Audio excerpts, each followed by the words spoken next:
Estaba yo el otro día deseándoos un feliz 2023, cuando de repente me di cuenta de que tenía que hacer la reseña de What If. Como bien sabéis, en Marvel existen cientos, por no decir miles de historias de todo tipo de superhéroes. Unas son amigables, otras son oscuras, otras son raras, y aunque el UCM no parezca conocer nada diferente, también las hay hasta arriba de bromitas fuera de lugar que cortan el hilo de la historia. Sin embargo, parece que con esto tenemos uno de esos pequeños casos aparte, en los que incluso la propia Disney se atrevió a darnos algo fuera de la fórmula con la que llevan tantos años acomodados. ¿Nunca os habéis preguntado sobre qué pasaría si la gente respetase las opiniones ajenas? ¿O si Shane Black nunca hubiese dirigido Iron Man 3? ¿O si los derechos de Spider-Man no le perteneciesen a Sony? Bueno, desgraciadamente esta serie no abarca tanto, pero sí que la temática principal sería esa: preguntarse qué pasaría si y crear una historia con personajes del UCM que gira en torno a ese concepto. Así que ahora que ya está aclarado algo que sabe todo el mundo desde hace más de un año, vamos a empezar. ¿Qué pasaría si la Capitana Carter hubiera sido la primera Vengadora? En 1943, poco antes de que le inyectasen a Steve Rogers el suero del supersoldado, fue herido por una emboscada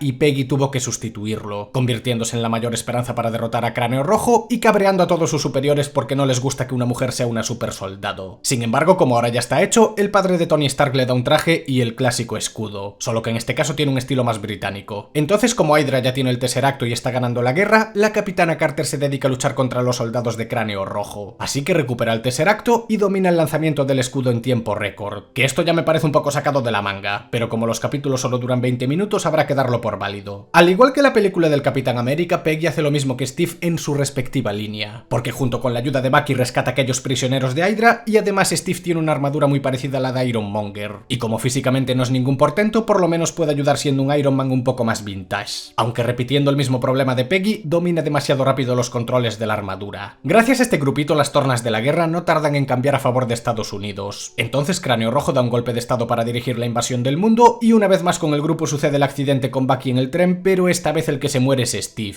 O sea que en esta línea temporal posiblemente el soldado de invierno nunca existió, y por lo tanto los padres de Tony seguirían vivos y el futuro sería totalmente diferente. Poco después de esto los protagonistas iban a emboscar a Cráneo Rojo en su propio castillo, pero este se las apaña para robarles el Tesseracto e invocar a una especie de Cthulhu que supuestamente es Shuma-Gorath, o Gargantus, o como prefieran llamarlo, que el tema de los derechos de Lovecraft y Conan el Bárbaro parece que les dan problemas. Es bastante raro lo de este personaje. El asunto es que el bicho interdimensional mata a Cráneo Rojo por Parguela y antes de que se desmadre todo encuentran a Steve con vida justo en ese castillo. Así que se sube a la armadura y junto con la ayuda de la Capitana Carter se enfrentan a Shuma-Gorath antes de que cruce el portal. Pero como es demasiado fuerte, la Capitana se sacrifica para aislar al alienígena y al igual que en la película se separa de Steve. Solo que en este caso se cambiaron los papeles. Pero ojo, porque al parecer pudo viajar en el tiempo 70 años, ya que tras cruzar el portal apareció en Nueva York delante de Nick Fury, convirtiéndose así en la primera Vengadora de su época. Este primer capítulo estuvo entretenido, pero tampoco fue una locura inolvidable. Y viendo algunos de los episodios que están por venir, quizás habría sido mejor empezar por algo más potente para así enganchar antes al público. Igualmente la historia es entretenida, se desarrolla bastante rápido debido a las limitaciones de tiempo, como el resto de la serie, y el personaje principal estuvo a la altura. Una pena que su participación en Doctor Strange 2 fuese un tanto divisoria, pero bueno, cada crítica con su producto. Eso sí, me resulta extraño que Peggy fuese un personaje muy respetado en la película del Capitán América y aquí se la tomen tan a la ligera. Pero oye, otra línea, otra historia, supongo. ¿Qué pasaría si T'Challa se convirtiera en Star-Lord? Pues que Peter Quill tendría una vida bastante aburrida, porque el día que Yondu se lo debería haber llevado, en realidad lo hizo con T'Challa en Wakanda, haciendo que se convierta en Star-Lord y que cuando se quiere llevar el orbe con la gema del poder, se tope con cabeza chatarra y tenga movida con él. Eso sí, a diferencia de Quill, T'Challa es increíblemente popular, lo cual fue un detalle gracioso porque a Peter no lo conocía ni el tato, pero el caso es que siguiendo las pautas básicas de los Guardianes de la Galaxia, este personaje se convirtió en un saqueador espacial que incluso convenció a Thanos que lo del genocidio era una mala idea. Al contrario de Quill, que justo cuando le iban a quitar el guantelete lo despertó y condenó a medio universo. De hecho, todo el mundo parece estar feliz con ello. Nebula, por ejemplo, parece más alegre, y con Drax 3/4 de lo mismo. No, si al final resulta que T'Challa va a ser mejor Star-Lord que el propio Star-Lord. El caso es que Nebula le ofrece una misión a T'Challa que tiene que ver con quitarle al coleccionista unos objetos conocidos como las ascuas de la Génesis. Y es que este personaje, desde que Thanos se hizo bueno, aprovechó para conseguir un puesto de poder en la galaxia e incluso tiene a la Orden Negra bajo su mando. Pero aún así los protagonistas aceptan la misión y se cuelan en su base, liberando al Pato Howard en el proceso y encontrando un jet de Wakanda en donde T'Challa descubre que su padre lo buscó tras su desaparición y que los humanos no son tan malos como le habían hecho creer.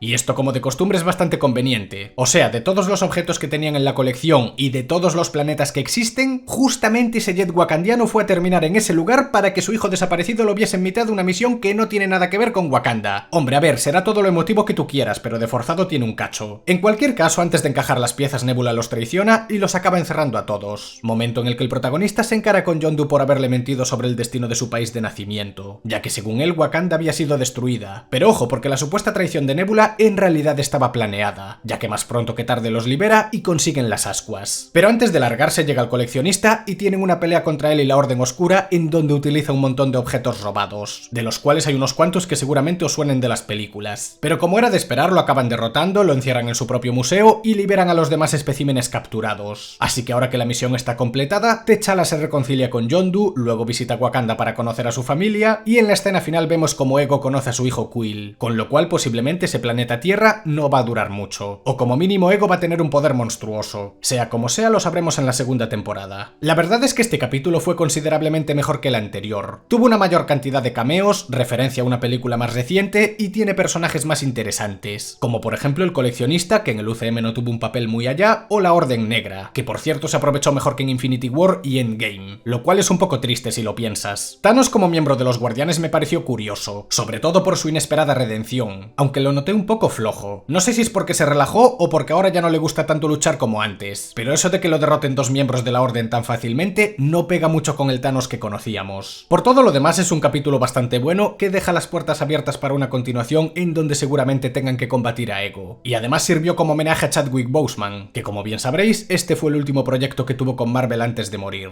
¿Qué pasaría si el mundo perdiera a sus héroes más poderosos? Como bien sabéis, al principio de la fase 1, los primeros superhéroes empezaron a darse a conocer en la Tierra, y Nick Fury quiso reunirlos para tener un as bajo la manga por si el día de mañana surgía una invasión alienígena o un problema de gran calibre. Y al primero al que le echó el ojo fue Tony Stark. El problema es que justo en el momento que le dio una inyección para ayudarlo a purgar la contaminación de su sangre, se muere de repente y le encasquetan el marrón a la Viuda Negra. Pero en realidad tanto ella como Nick saben que hay un asesino suelto que les tendió una trampa. Tiempo después, para cuando Thor llegó a Nuevo México para recoger su martillo, Ojo de Halcón lo mata de un flechazo sin saber muy bien cómo lo hizo, ya que en teoría solo lo estaba apuntando, pero como el Asgardiano estaba exento de sus poderes, pues le hicieron instakill. Y claro, una vez más le cargan con el muerto a Barton y lo encierran en una celda. Pero antes de darse cuenta se lo encuentran envenenado, o sea que la teoría de que hay un asesino de Vengadores por ahí suelto va cobrando fuerza. Como la única prueba que tienen contra el asesino es la inyección que le dieron a Tony, Natasha se reúne con Betty Ross para que la analice, y para su sorpresa descubren que no había ningún tipo de veneno, sino que esa jeringa tenía dentro un proyectil en miniatura. Entonces, antes de sacar conclusiones, conoce a Bruce, que por aquel entonces estaba saliendo con Betty, lo cual es curioso porque tiempo después la abandonó, salió durante un tiempo precisamente con Natasha y también la abandonó a ella. Joder, Hulk, estás hecho un insensible, luego te quejarás de estar solo. El caso es que poco después llega el general Ross para detener a Bruce y este se transforma, pero de repente se empieza a hinchar y tiene una de las muertes más grotescas de todo el UCM. Paralelamente, Loki llegó a la Tierra con un ejército asgardiano porque quiere vengar la muerte de Thor. Entonces, después de una batallita, Nick Fury le pide que le dé tiempo para encontrar al verdadero asesino y el dios del engaño le concede 24 horas. Aunque tengo que decir una cosa, que Thor hubiese muerto fue culpa principalmente de Odín, porque fue él quien le quitó los poderes, el que lo desterró a un planeta que no conoce y por ende el que lo dejó expuesto ante cualquier amenaza. Que ahora le concede un ejército a Loki para vengar la muerte de Thor es un poco hipócrita por su parte, pero mira, conociendo a Odín del UCM ni me sorprende. Después de toda esta movida, Natasha se pone a investigar por su cuenta y descubre quién es el asesino, pero justamente aparece para cargársela mientras estaba contándoselo a Nick. Sin embargo, parece ser suficiente, porque justo cuando estaba a punto de pedirle ayuda a la Capitana Marvel, comprende lo que está pasando y se reúne con Loki para cazar al asesino. Y es que resulta que el que estuvo despachando a los Vengadores es Hank Pym, que tras la muerte de su hija se enfadó muchísimo con Nick Fury porque cree que la usó como una herramienta y quiso impedir a toda costa que formase un grupo de Vengadores. Así que tienen una pelea y junto con la ayuda de Loki consiguen reducirlo y resolver así el misterio. Pero ojo, porque el dios del engaño, en vez de volver a su planeta, se queda en la Tierra para gobernarla en contra de su voluntad. Y una vez más, Odín hace como si nada, para variar. Pero entonces, justo cuando parecía que ya no había posibilidad de crear a los Vengadores, Nick encuentra al Capitán América congelado y también cuenta con la ayuda de Carol. O sea que el reinado de Loki va a durar poco. Este episodio fue uno de los más impactantes de la temporada. No solo por la propia temática de que un personaje que siempre fue bueno se dedica a matar a los protagonistas que le dieron vida a este universo cinematográfico, sino porque además las propias muertes son bastante crueles e incluso grotescas en algunos casos. Este tipo de cosas no se atreverían a hacerlas en live action en toda su puñetera vida. vida, lo cual es una pena porque desperdician un potencial tremendo con el que podrían traernos tramas un poco más oscuras de vez en cuando. Pero en fin, Disney siendo Disney. Sea como sea, este episodio por lo menos nos deja claro que con las futuras temporadas de esta serie es probable que veamos situaciones más adultas. También me gustó que adaptasen la existencia de personajes de películas más recientes, como podría ser Hank Pym, con eventos de la fase 1, como podría ser la llegada de Thor o el conflicto de Hulk en la universidad. Son pequeños detalles que conectan mejor un universo cinematográfico que conforme más se amplía surgen más situaciones de este tipo, así que el poder contextualizarlas de esta manera siempre es positivo. ¿Qué pasaría si el Doctor Strange perdiera su corazón en vez de sus manos? Pues que se moriría, porque sin corazón no vives. Ah, espera, que se refería a la novia. Ok,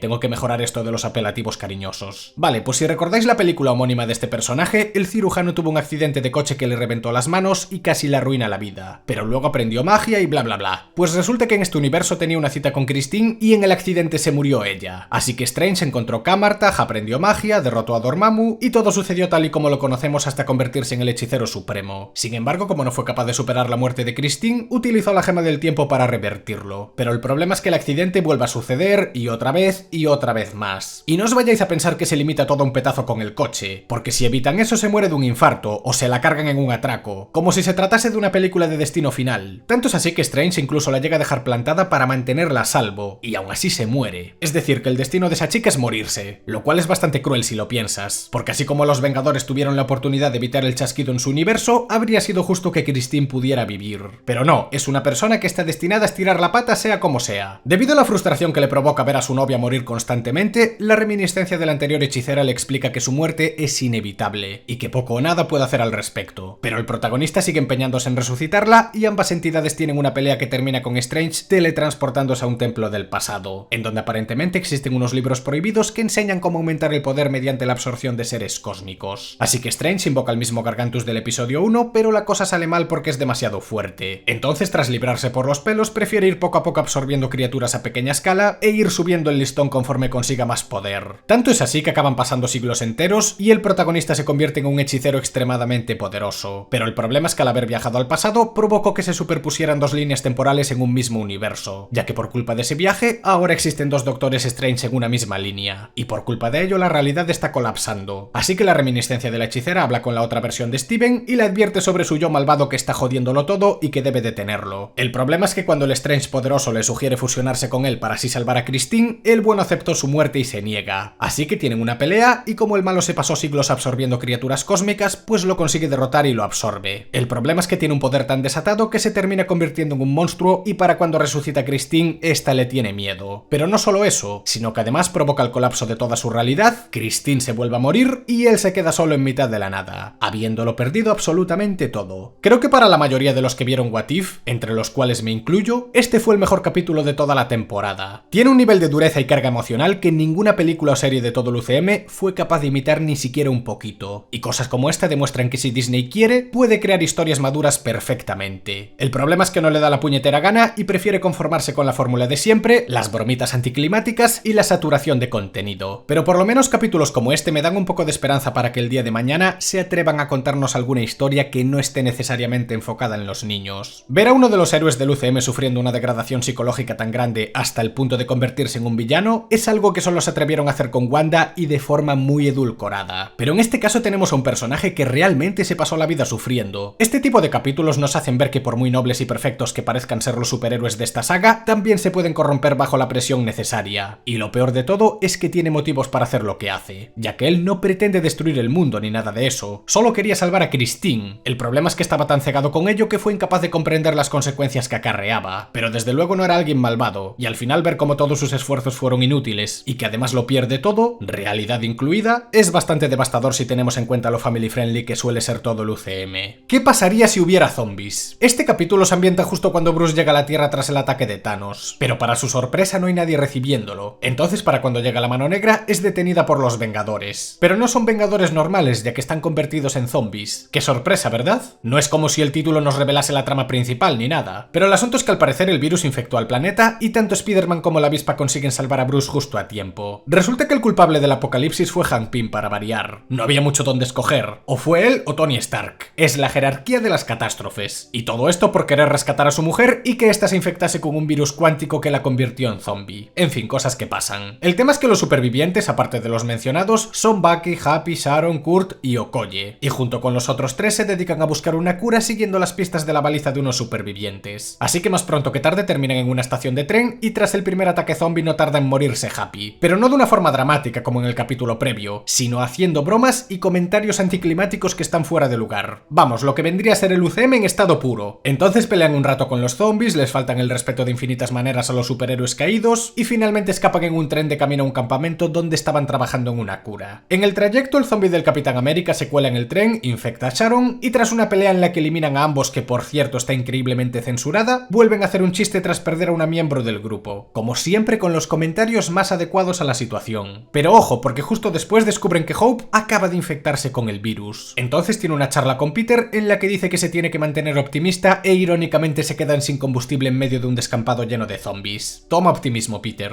Como la avispa está prácticamente condenada, se sacrifica ayudando a los demás a cruzar siendo gigante y dejándolos en el famoso campamento. Y a los 2 segundos de su muerte ya están haciendo chistes sobre Baba Yaga y demás paridas que no vienen a cuento. Pero entonces se encuentran con Visión y les explica que encontró la forma de curar a los zombies gracias a la gema de la mente. De hecho conserva la cabeza de Ant-Man y ya no está infectado. Por lo que nos cuenta, todo se puede solucionar emitiendo unas ondas a nivel mundial para eliminar el virus del cerebro de la gente. Pero el único sitio con la tecnología necesaria para lograrlo es Wakanda. Entonces Bucky por algún motivo se va a explorar la base a solas sin que a nadie le parezca mal y en el proceso se topa con T'Challa curado y a Wanda encerrada siendo un zombie. Porque efectivamente, Visión es malo y se dedica a curar gente para dársela a Wanda como alimento, ya que al tener poderes mágicos es inmune a la gema y por lo tanto Visión no puede curarla. Y como se enamoró de ella, pues tampoco puede cargársela. Y aquí con el doblaje español creo que se marcaron una cagada criminal, porque cuando le preguntan por qué no la mató, en vez de responder que no pudo, dijo no podí, con 2 cojones. Comprobadlo si tenéis Disney Plus, pero me parece ridículo. ¿Es que nadie revisa estas cosas o qué? Quiero pensar que en realidad dijo que no podía y se cortó el montaje o algo, pero vamos, que repetí varias veces la escena y solo escucho eso. Siguiendo con la historia, antes de poder aclarar nada, la bruja escarlata se escapa y arma la de Dios es Cristo por la base, muriéndose en el proceso Kurt, Okoye, Bucky e incluso Visión, que se sacrificó para darles la gema de la mente en acto de redención y que así puedan curar al mundo. Así que los pocos que quedan vivos escapan en un jet y Bruce se queda para luchar contra Wanda, muriéndose también, obviamente. Y algo que me cabreó bastante es que justo cuando Scott ve morir a uno de sus amigos de toda la vida, se pone a hacer chistes otra vez. Tío, ya basta, ¿no? Ya fue suficiente tontería acumulada. Joder, que una cosa es que el género de zombies suele ser cutre y otra que estén forzando estupideces cada 2x3. Me da igual que asuma las pérdidas con chistes malos, porque lo hacen todos los personajes a todas horas. Es que vaya ridiculez de capítulo, tío. En fin, tanto Peter como T'Challa y la cabeza de Scott se dirigen a Wakanda con la gema de la mente, pero justo en la escena final podemos ver a Thanos con el guantelete del infinito. O sea, que están jodidos. Y con esto se acaba uno de los peores capítulos de la serie. Lo que más rabia me da es que tenía potencial de sobra para ser de los mejores, pero ese humor de mierda combinado con un tono excesivamente simpático que no pega ni con cola, hace que el contexto sobre un apocalipsis zombie se vea opacado con chistes absurdos, comentarios fuera de lugar y una falta de empatía ridícula por parte de los personajes. Bucky ve morir a Falcon y hace chistes. Scott ve morir a su amigo y hace chistes. Se muere Sharon y Hope hace chistes. La palma casi todo el planeta y Peter hace un vídeo tutorial de coña sobre cómo sobrevivir al apocalipsis. Happy está a punto de sufrir una muerte horrible y hace ruiditos con el guantelete de Iron Man como si fuese un niño pequeño. Y así todo el rato. Después de ver un capítulo tan dramático como el de Doctor Strange, este supone una desmejora demasiado notable. Pero aun si hubiese sido el primer episodio de What If, me seguiría pareciendo malo. Así como el punto más fuerte de los anteriores era que se salían de la fórmula clásica del UCM que se lleva explotando desde hace más de 10 años, el punto flaco de este episodio es precisamente que se acomodaron una vez más con la formulita de las pelotas. Da igual que haya zombies, si vas a seguir con los mismos patrones de siempre, se siente monótono y repetitivo. Es que este capítulo no me aportó absolutamente nada. Cogieron una historia que tenía todas las papeletas para ser diferente e hicieron la misma mierda de siempre. Pues muy bien, enhorabuena por cagarla. Y lo peor es que después de tanto pitorreo, aún pretenden darnos un final serio cuando Scott ve a Hope convertida en un zombie. Pero macho, que te la llevas sudando todo desde que saliste en pantalla. Y con Peter igual. Le importa un carajo MJ, Ned, la tía May y todo el santo planeta. Pero luego se mueren un par de compañeros y después de bromear 20 veces quiere parecer serio justo al final. Anda, no me jodas. O te pones serio todo el capítulo, que sería lo normal dadas las circunstancias, o la cagas a lo grande tomándotelo a cachondeo. Pero las medias tintas intentando rectificar en los últimos 20 segundos no. Eso sí que no cuela. A su vez la censura es patética. O sea, quieres hacer una historia de zombies y no se ve ni una sola gota de sangre. ¿Qué pasa? ¿Le tenéis miedo al color rojo o qué? Los pocos momentos viscerales, por llamarlos de alguna manera, suceden en segundo plano, fuera de cámaras o con demasiada oscuridad como para que se aprecie algo. Y del mismo modo los cachos de carne y demás heridas están con ese tono azul zombie que hace que no se aprecie nada. En fin, la cobardía hecha capítulo. ¿Qué pasa pasaría si los haters se callaran de una puñetera vez? Es broma, eso no va a pasar. ¿Qué pasaría si Killmonger rescatara a Tony Stark? Pues bien, durante los eventos de Iron Man todos sabemos que Tony Stark sufrió una emboscada en Afganistán. Sin embargo, en esta línea Killmonger intervino y lo salvó de la Organización de los 10 Anillos. O al menos esa gente que los imitaba. Entonces, como nunca sufrió aquella herida con metralla, no le hizo falta hacerse un reactor ARK y por lo tanto jamás llegó a convertirse en Iron Man. Además, a modo de agradecimiento, Tony lo nombró jefe de seguridad y en el proceso consiguió delatar las intenciones de Obadiah, que si recordáis fue el que estuvo detrás del ataque. Así que se podría decir que Killmonger evitó el nacimiento de Ironmonger. A esto le llamo yo acertar con el nombre. Todo esto le hizo ganarse la confianza de Tony, un alto cargo en Industrias Stark e incluso su amistad. Entonces entre los dos empiezan a diseñar unos drones y se comenta que les hace falta vibranium para que sean lo más efectivos posible. Por lo tanto, Eric le hace una visita a Ulises para comprar su mineral de contrabando. Lo que pasa es que en pleno intercambio intervienen tanto T'Challa como Máquina de Guerra y Killmonger los mata a ambos. O sea que tal y como se podía intuir, sigue siendo malo. ¿Por qué T'Challa y Rhodey no contactaron con refuerzos? Ni idea, pero de haberlo hecho se habrían ahorrado muchos problemas. Porque una vez de vuelta en Estados Unidos, Tony confronta a Eric porque sabe que mató a su amigo. Así que usa uno de los drones para detenerlo, pero aún así Killmonger lo destroza y lo mata a él también. Y esto es una conveniencia terrible, porque ¿cómo es posible que uno de los hombres más inteligentes del mundo confronte a solas y sin notificárselo a absolutamente nadie a un mercenario que demostró ser implacable, planificador y que claramente supone una amenaza para su integridad? ¿Qué te costaba hablar con el ejército o hacer públicas las intenciones de Eric? Es que no me jodas, Tony. Yo no sé qué pasa con la fase 4 de Marvel, pero cuanto más inteligente se supone que es un personaje, más estúpido es su comportamiento. Primero con Tony, luego con Reed Richards y esperemos a ver qué hace Hank en Quantumania. El caso es que ahora que Tony está despachado, Eric pasa a ser el dueño de Industrias Stark y de alguna manera consigue engañar al ejército para hacerle creer que todo esto fue cosa de Wakanda. Así que solicita declararle la guerra al país entero y a que le den luz verde para invadirlo con aquel ejército de drones que estuvo fabricando con Tony. Y esto una vez más es una conveniencia importante, porque si recordamos el UCM se suponía que Wakanda era considerado un país extremadamente pobre, y no fue hasta 2016 cuando revelaron lo de los yacimientos de vibranium y toda su tecnología. En ese caso, ¿por qué ahora el ejército se cree que un país empobrecido pudo matar a Tony Stark con una lanza de un material que nadie sabe que poseen y declararle la guerra a Estados Unidos así por las buenas? Es que es absurdo. Sea como sea, Eric consigue colarse en Wakanda cargándose a Ulises, igual que en la película de Black Panther, y para cuando llegan los drones estadounidenses, lucha a su lado y después de ganar la batalla, le conceden el poder de Black Panther, que era lo que estuvo buscando todo este tiempo. Sin embargo, en Estados Unidos, Shuri se reúne con Pepper y le dice que Eric es un farsante y que sabe que él asesinó a Tony. Así que forman una alianza y el capítulo termina con estas dos preparándose para destronarlo. Este episodio es interesante pero al mismo tiempo muy predecible. Podían habernos dado una alternativa de Eric siendo de los buenos, pero en su lugar recurrieron al mismo Killmonger de Black Panther, solo que en este caso logrando sus objetivos de otra manera. Eso sí, como villano me sigue pareciendo de lo mejor del UCM, tanto por su motivación como por lo elaborados que son sus planes. El problema es que la historia se ensucia bastante con sus conveniencias, como por ejemplo con Tony siendo un completo estúpido y confrontando a Eric sin avisar a nadie, cosa que provocó su muerte, la usurpación del trono de Wakanda y una guerra entre dos países que se pudo haber evitado con una simple llamada. Del mismo modo, las muertes de T'Challa y Rhodey sin que nadie supiera qué pasó tampoco me convencen del todo, ya que no son personajes con pocos recursos precisamente. Y por último, lo de Estados Unidos declarándole la guerra a un país que se creía pobre solo porque un tipo le dijo que enviaron a un sicario, ya es de coña. Porque claro, si alguien mata a una persona en el extranjero, tiene que ser por órdenes del gobierno, y no por cualquier otra organización o entidad. Es que de verdad, tío, la historia puede que la tuvieran clara, pero la forma de ejecutarla se ve que no. Lo mejor que se puede sacar de este capítulo es que consiguieron asociar a Iron Man 1 con Black Panther sin que quedase del todo mal, pero esas conveniencias son un lastre demasiado pesado como para pasarlas por alto. ¿Qué pasaría si Thor fuera hijo único? Volvemos a ubicarnos en Nuevo México, de cuando Darcy y Jane investigaban aquellas ondas raras provocadas por el Bifrost. Entonces, tal y como se veía venir, aparece Thor, pero no por un destierro al haber peleado contra los gigantes del hielo, sino porque tiene ganas de fiesta. Y no estoy de coña. El capítulo trata de esto. Y es que en este universo Odín entregó a Loki en vez de cuidarlo, y eso trajo la paz entre Asgard y Jotunheim. El problema es que Thor se volvió un niño malcriado y ahora se la pasa celebrando fiestas allá por donde pasa y dejándolo todo hecho un Cristo. Y en este caso le tocó a la Tierra. Tanto es el desmadre que Darcy se casó con el Pato Howard, a Nick Fury lo dejaron inconsciente y Shield le pide ayuda a Jane Foster para eliminar a la amenaza extraterrestre. Porque claro, la Tierra tiene contacto por primera vez en la historia con alienígenas, al menos de forma pública, y los ejércitos del mundo no hacen nada al respecto. Muy creíble. El caso es que la fiesta se está saliendo tantísimo de las manos que acaban llamando a la Capitana Marvel y como no le hacen caso con lo de marcharse por las buenas, acaba peleando contra Thor en un 1 contra 1. Sin embargo, el Asgardiano la consigue inmovilizar con el martillo y la cosa sigue igual. Entonces, como último recurso para acabar con todo esto, Jane contacta con Heimdall y consigue avisar a la madre de Thor, cosa que lo acojona muchísimo y entre todos recogen la basura, disimulan la fiesta y finge poner ponerse a estudiar porque pese a tener varios siglos de edad, se comporta como un niño de mamá. Así que con esto se termina el problema, se despide de Jane y de repente aparece la mayor amenaza que enfrentó el UCM hasta la fecha, que es Ultron fusionado con Visión y teniendo las gemas del infinito. Pero de eso ya vamos a hablar en breves. Este episodio salta a la vista que es una completa estupidez imposible de tomarse en serio. Hasta cierto punto puedo entender que querían hacer una historia paralela un poco más de coña, pero habiendo tantísimas posibilidades y una única temporada de What If, ¿de verdad era prioritario hacer esta chorrada? ¿Tan importante era este capítulo para el UCM que se tiene que poner por delante de todo lo demás? A mi parecer no. De hecho es tan ridículo que para mí es el peor episodio de la serie, más incluso que el de zombies, que ya es decir. Además no está exento de incoherencias, como por ejemplo que Thor sea un mentiroso y un irresponsable y aún así sea digno del Mjolnir.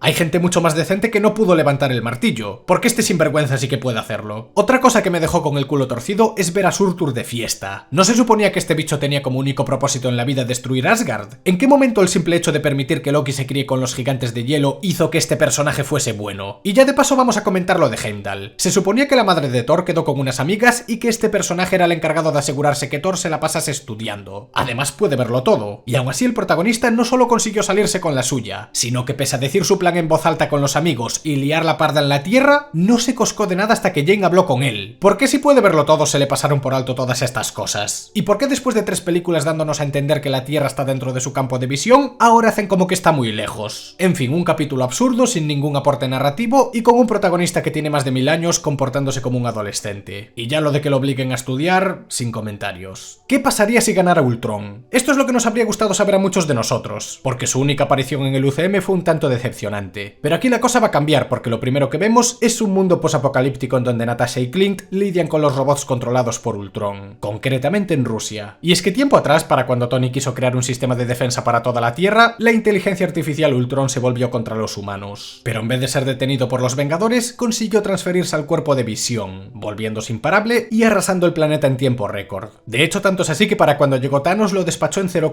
y se quedó con sus gemas del infinito, lo cual nos hace pensar que en Infinity War pudo haberlo matado fácilmente y no lo hizo por Parguela. Pero el tema es que en este universo Ultron ganó la guerra y ahora tiene un power-up que lo hace casi invencible. Pero como su propósito para lograr la paz no se limita únicamente a la Tierra, también se dedica a invadir otros planetas para cargarse a sus habitantes, despachando a la Capitana Marvel y todo el que se le opone, hasta que finalmente logró su cometido y erradicó la vida en el universo. Sin embargo, tiene tantísimo poder que fue capaz de percibir al Vigilante, que es el narrador de la historia y el que se dedica a observar todas las realidades. Entonces, al ser consciente de la existencia del multiverso, Ultron consigue un nuevo propósito, que es el de eliminar toda la vida, pero de cualquier realidad. Así que consigue atravesar la barrera multiversal y atacar al Vigilante en su propio terreno. Volviendo con Natasha y Barton, acceden a unos archivos en Rusia que contienen una inteligencia artificial capaz de neutralizar el código base de Ultron para así acabar con él. Y esa inteligencia es ni más ni menos que la última copia de Armin Zola, que era el científico de Hydra. Viendo que la amenaza es común para todos, se dispone a ayudarlos. Pero antes de que pudiesen escapar, llegan más robots de Ultron y pese a que dispararon una flecha USB, Zola no pudo hackearlo por no ser el principal. Así que mientras intentaban escapar, Barton se sacrifica porque ya está harto de luchar, quedando así únicamente Natasha y Zola. Mientras tanto, Ultron sigue partiéndole la madre al Vigilante y este se ve obligado a escapar y romper su juramento de no intervenir en las realidades. Así que acude al Doctor Strange megapoderoso de antes y le pide ayuda por primera vez. Y aquí es donde empieza el último capítulo, que es una continuación directa de este. ¿Qué pasaría si el Vigilante rompiera su juramento? Como bien pudimos ver, el Vigilante está desesperado y quiere detener a Ultron sea como sea. Así que mientras la Capitana Carter peleaba con Batroc en la actualidad, el Vigilante la recluta junto con T'Challa, Star-Lord, Gamora con la armadura de Thanos, Killmonger siendo rey de Wakanda e incluso el Thor fiestero, que para variar sigue haciendo el ridículo. Y todos ellos, junto con el Doctor Strange, son nombrados como los guardianes del multiverso. ¿Por qué no recluta una veintena de superhéroes más poderosos? Ni idea, porque por ahí están la Capitana Marvel, Nova, Magneto, que puede paralizar a Ultron por ser de metal, también está Thanos con las gemas del infinito, Kang el Conquistador, Galactus, Jean Grey, en fin, que por poder podía reclutar un ejército entero, pero por algún motivo prefiere conformarse con esta gente. Así que les explica el problema y el plan consistirá en destruir las gemas con una trituradora. Pero por culpa de Thor, Ultron los encuentra y ya tienen la primera pelea con él. Menudo fichaje, siempre aportando al equipo. Durante el conflicto consiguen quitarle una gema y envían a Wanda Zombie para distraerlo. Entonces, más pronto que tarde, terminan en la Tierra posapocalíptica en donde empezó todo y se encuentran con Natasha, que se acaba liando con ellos. Así que más pronto que tarde Ultron los vuelve a encontrar y pelean de nuevo con él. Mientras que el Doctor Strange hace el 90% del trabajo, los demás intentan estorbar a Ultron para que parezca que hacen algo. Y con esto hay ciertas incongruencias con el funcionamiento de las gemas, ya que pese a que Strange tiene la del tiempo de su propio universo, Ultron tiene otra, es decir, que están coexistiendo, y esto tengo entendido que se deba a que como Ultron pudo atravesar el multiverso, actúa como uno solo y por lo tanto las gemas funcionan en todas partes. Y esto, además de estar un poco cogido con pinzas, solo deja en evidencia lo pésimo que fue el reclutamiento del vigilante, y que además es la típica explicación que se justifica con medios ajenos a la propia obra, por lo tanto, a falta de aclaraciones, es un error. No porque no tenga respuesta, sino porque la serie no nos la da. Al final consiguen inmovilizar a Ultron, pero la machacagemas no funciona en ese universo al parecer, ya que solo es apta para el suyo propio. Y curiosamente esto contradice la explicación que os acabo de dar, porque si el multiverso está unificado como para que dos gemas del tiempo funcionen a la vez, ¿por qué no lo está para que sean destruidas por una máquina que en un universo sí funciona? Es que es muy conveniente todo esto, y la explicación cojea por todas partes. Sea como sea, Ultron está demasiado chetado, pero Natasha consigue dispararle la flecha con el troyano y le mete semejante pantallazo azul que lo deja tieso. Sin embargo, la cosa no está solucionada, porque Killmonger absorbe el vibranium de Ultron y se pone en plan dictador para gobernar los mundos a su manera con el poder de las gemas del infinito. Y al mismo tiempo Zola se apodera del cuerpo de Ultron y quiere resurgir la dictadura de Hydra con el poder de la máquina. Así que ambos traidores se pelean y el vigilante los aísla en una cápsula temporal que el Doctor Strange tendrá que vigilar hasta el fin de los tiempos. Porque sí, al parecer todo esto lo vio venir y seleccionó expresamente a ese grupo para que la cosa terminara según lo previsto. ¿Qué pintaban la Capitana Carter, Gamora, T'Challa, Star-Lord y el Thor fiestero en todo esto? Pues para hacer bulto, supongo, porque no es que aportaran mucho a la pelea. Pero el caso es que Killmonger y Zola están en un bucle infinito, el Doctor Strange, como no tiene realidad propia, los va a vigilar y el multiverso vuelve a estar a salvo. Así que el vigilante los devuelve a todos a su universo y en el caso de Natasha, como su planeta es insalvable, pues le concede el privilegio de llevarla a un mundo que perdió a la Viuda Negra previamente. ¿Le parece bien a la TVA? Pues está claro que sí, porque así lo dice la sagrada línea temporal. Tanto da que una persona esté viviendo en un universo que no le corresponde, en donde además se supone que su otra yo ya la había palmado. Si la sagrada línea temporal dice que sí, pues significa que sí. Estos dos últimos episodios fueron de lo mejor de la serie. El poder ver a Ultron desatando todo su potencial marca un contraste enorme con la mediocridad que vimos en Los Vengadores. Y es una pena porque sin la necesidad de amenazar el multiverso entero, podía haber dado mucho más de sí. Menos mal que cada vez hay rumores más fuertes sobre su regreso. Así con un poco de suerte lo redimirán. Pero por el momento en 2 capítulos de 20 minutos nos dieron a un Ultron mucho mejor que el de Los Vengadores. También me pareció un buen detalle que conecte con los episodios previos. Hasta ahora parecían capítulos inconexos que no aportaban demasiado. Sin embargo, gracias a este desenlace comprendemos que estaban allanando el terreno para así reunir a los guardianes del multiverso. Que insisto, solo hacían falta 2 de ellos. Pero por lo menos la cosa no quedó como puro fanservice sin sentido. En cuanto a la acción, es evidente que estos últimos fueron los que más contribuyeron, obligando al mismísimo vigilante a intervenir porque Ultron lo estaba desmadrando todo. Así que oye, mis dieces. También me gustó que volviesen al tono dramático y respetasen a los caídos, como por ejemplo cuando vemos a Clint derrotado y a Natasha luchando a la desesperada por salvar un mundo muerto. Este es el tono que debió haber tenido el de los zombies. Pero no, era mejor hacer el estúpido. En fin, la serie de What If es puro fanservice, y eso es innegable. Pero eso no significa que tenga que ser del malo. Dark Souls 3, por ejemplo, es fanservice y sin embargo es una maravilla de juego. En este caso tenemos de todo, desde capítulos buenísimos, como estos dos últimos y el del Doctor Strange, pasando por otros más normalitos, como los 2 primeros y alguno por el medio, hasta auténticos bodrios que o bien no aportan nada, como el de Thor fiestero, que me pareció una estupidez de capítulo, el ya 3 veces mencionado episodio de los zombies, que fue fanservice hecho como el culo, o el de Killmonger, que tenía buenas ideas, pero era predecible y estaba petado de conveniencias. Estos contrastes tan grandes hacen que mi opinión sobre la serie sea de lo más variada. A rasgos generales diría que la disfruté, sobre todo por su gran final, pero con las oportunidades que tenían creo que se conformaron demasiado y arriesgaron muy pero muy poco. Y las veces que lo hicieron fue más por lo dramático que por lo visual. Y ya lo dije 1.000.000 de veces, pero la cobardía de Disney le va a pasar factura a largo plazo. Vosotros seguid sin arriesgar que la gente se va a acabar aburriendo, ya veréis. Probad cosas nuevas, ofreced productos con diferentes tonos de vez en cuando. Seguid manteniendo la fórmula básica si queréis, pero no cerréis puertas, que cuanto más os agazapéis, más os va a costar mantener el interés del público. Soy consciente de que a veces me repito, pero es que les cuesta mucho aprender. Pasan los años y siguen cometiendo los mismos errores. La animación 3D es bastante buena, le da un toque muy característico a una saga que nunca se alejó del live action, y a mayores las escenas de acción, cuando las tienen, por lo general son bastante buenas y aprovechan para enseñar habilidades no tan comunes en los personajes que ya conocíamos. Y hablando de personajes, What If supo reutilizar unos cuantos que salieron en las películas más antiguas y no se les habían visto hasta entonces. De hecho, la mayoría de capítulos están ambientados en los acontecimientos de la fase 1. La cantidad de cameos es tan grande que dejan evidencia las intenciones de la serie, es decir, aprovechar el fanservice para sacar pasta. Pero por lo menos comparte muchos paralelismos con el UCM y nos plantea las mismas historias pero con perspectivas muy diferentes, manteniendo el equilibrio entre algo nuevo pero sin sacrificar el componente nostálgico. Me habría gustado saber un poco más sobre el vigilante y ya de paso saber si tiene alguna relación con los que vimos en los Guardianes de la Galaxia, pero como ya se confirmó segunda temporada tampoco tengo prisa. Los capítulos quizás estuvieron muy resumidos y pecaron de ser demasiado independientes. Los que mejor funcionaron fueron los dos últimos precisamente porque tenían una conexión directa, pero hubo otros a los que no les habría venido mal una segunda parte. Aún así, en la mayoría de los casos esos 20 minutos fueron suficientes para contar historias más profundas que las de muchas películas. Así que por lo menos no se hizo mal del todo, pero igualmente espero que para la próxima temporada los episodios tengan más conexión entre sí. Como conclusión final diría que What If es puro fanservice que unas veces cumple con lo esperado y otras decepciona estrepitosamente. Sin embargo, es innegable que las posibilidades son infinitas y aunque el comienzo no haya sido el mejor, las temporadas futuras pueden tener un aumento de calidad monstruoso o una caída en picado. Lo único que podemos hacer es cruzar los dedos para que sepan aprovechar la mina de oro que tienen entre manos.